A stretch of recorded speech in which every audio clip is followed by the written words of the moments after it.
Hi, back once again with the Renegade Master, Eddie Rock, and we're back on the subject of funny books on the Camino. Now, we've already done the Sinner's Guide to the Camino. We talked about that book last month.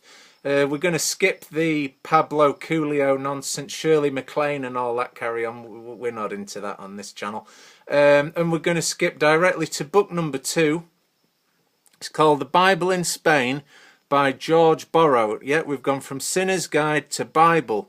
Now then, this book first published November the 26th, 1842. It's a legend. It's a legend. George was a little bit like me. Wasn't allowed to print his books in England, so he came to Spain just like me. He had his books printed here just like me, and he went around on a horse selling them to all the bookstores. Now, I don't have a horse, but I did quite a similar thing. But back in the day, 1840s, it was a whole different kettle of fish. You had to be very careful.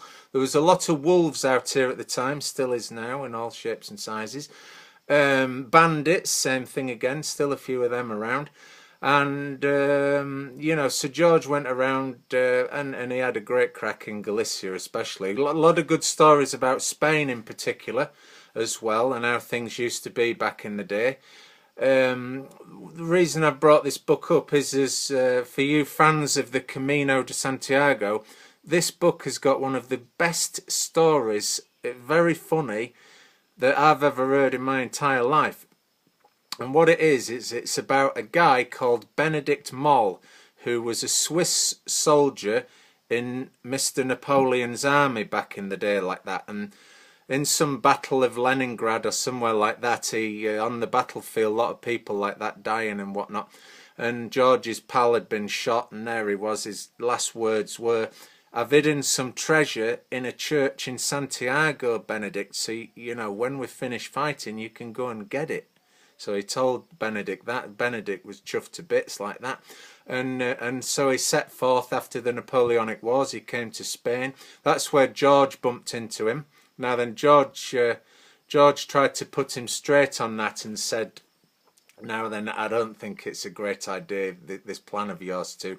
But Benedict paid no attention to George, and off he went. And they actually met up in Santiago. He saw him again, bumped into him up there. But and of course, he told him again, "I don't think this is a great idea to go looking for this treasure."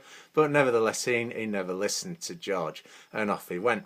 And this, you couldn't make it up. It's worthy of Hollywood. It's better than Hollywood. Better than Hollywood even. So there we are. Back with me, Eddie Rock again. The Bible in Spain, George Borrow. Don't forget that book. Absolute quality. Try and get yourself a copy. Absolutely fantastic. So, yeah. So that's that. And yeah, you'll be seeing a bit more of me now. The weather is a lot better, so I'll be out and about. We're talking about Galician things. Might throw in a few more books, and we'll be having the crack on the Camino. Adios, buen camino.